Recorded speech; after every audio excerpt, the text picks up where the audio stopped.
the doors to the locker room open and the silence is left behind, exhilarating shouts are heard from the locker room, through the bowels of the arena, and into the playing arena. Exhilarating shouts are heard until the announcer overshadows them. With intention, he ignites the crowd. The pep band chimes in, and no longer can you hear your own heartbeat. Is the pounding in your chest the rhythm of your heart, or the reverberating sounds that have filled the arena? It might also be the really poor choice of having just eaten a chili cheese dog. For everyone involved, the feeling is all too familiar. Yet tonight, something is different. The rewards are the highest they've ever been for these two teams. The conference title is at stake, a berth to the NCAA finals, and it is a renewal year for one of the coaches' contracts. The intensity is tremendous. It's time to decide. Has the preparation been sufficient for the challenge, or do you turn back and say, I can't? Every player, coach, and official must understand the important key. What is their most dominant thought? Because you determine the outcome by choosing your dominant thought. You get what you think about, and your dominant thought determines what you get. At another time, a door opens and a general dentist walks into the office. I can't continue. My business is failing. I can't pay my bills, fill my schedule, or afford to market. The thing that hurts the most is I can no longer afford to send my 3 daughters to private school, and I can't afford to pay you to help me. The only thing left for me to do is file bankruptcy. A once successful dentist now has thoughts that are spiraling downward. He no longer feels the success of delivering quality care to his patients. He feels inadequate as a business owner, and those feelings migrate to feelings of incompetency as a husband and father.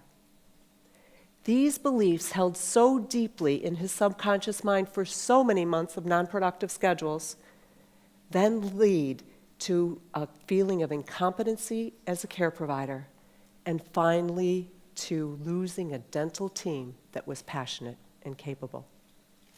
His initial thought of his schedule slowing snowballed, and failure became his dominant belief. It became a vicious cycle. He saw his slow schedule as a reason to cut hours and retract marketing strategies. The low number of new patients decreased his monthly production and profitability. This was a human being who saw his life purpose fading. The dreams he had built as a husband, father, care provider, and business owner were vanishing. He saw himself as a failure. His cry was not for assistance for clinical or administrative coaching. He needed assistance regaining his mental power, reestablishing his purpose, but most importantly, re-identifying his dominant thought. The average person has about 60,000 thoughts a day. When you get to my age, you have twice as many. The initial thought, and then thinking about what that thought was when you left the room you were just in. Our aim is not to control every thought. Instead, we should consciously control our dominant thoughts. We must learn to be aware of our repetitive thoughts and make sure that most of them are positive. If we are controlled by our dominant thought, then we must choose thoughts that are positive and send us in the direction that we choose to be in. Positive thoughts or negative thoughts, we can determine which direction we go. It is imperative that we choose thoughts that inspire us and bring us closer to our goals and ambitions. Using my experience as an athlete, official, and dental consultant helped me coach Dr. Boehm. Together, we established that his dominant thought needed to be changed, switched to so that he could live in power and in sync with his new and empowering dominant thought. Together, we were able to establish that dominant thought. Together, we established that courage isn't not having fear. Instead, it's performing in spite of fear. We created a culture, team, and environment where every team member knew what their purpose was. Together, we established that dominant thought that he and his team acclaimed as the culture of their business. For him, just like athletes, a half-hearted or fleeting thoughts could not bring about the desired intent.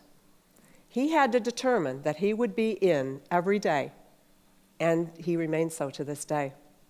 He created a dominant thought that drives him. Dr. Boehm moved from near bankruptcy to running 2 successful holistic dental practices. In the 6 years that I worked with Dr. Boehm, I got to know he, his wife Catherine, and their 3 daughters very well. One of the most treasured memories that I have of this time together was when Catherine came into the office shortly after their profit and loss statement ink turned from red to black.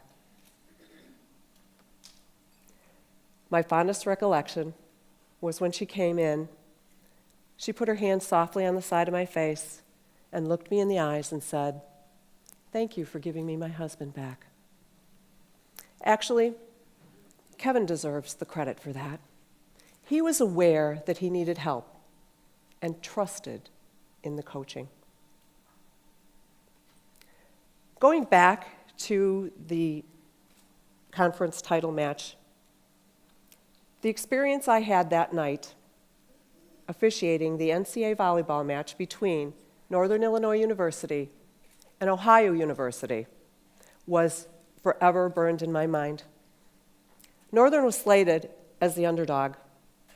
They started that match with their outside hitter and starting setter out due to injury, which gave Ohio an even more definitive advantage.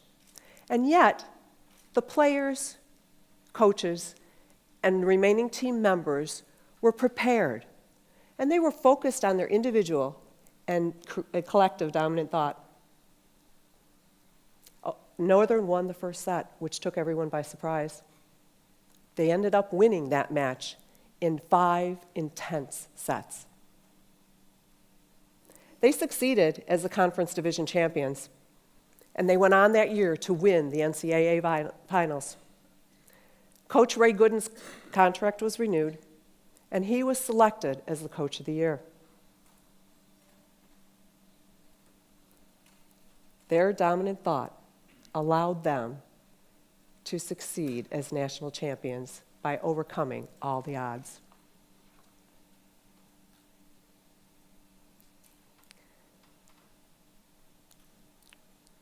Kevin Boehm is my success story. He is a powerful individual who has made a difference in my life, and I have made a difference in his as well.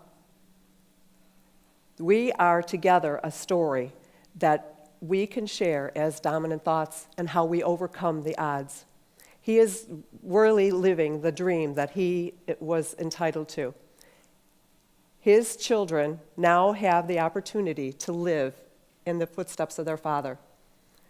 They have grown together as a family. He has become successful in his own mind and in the mind of his daughters and his wife and their patients.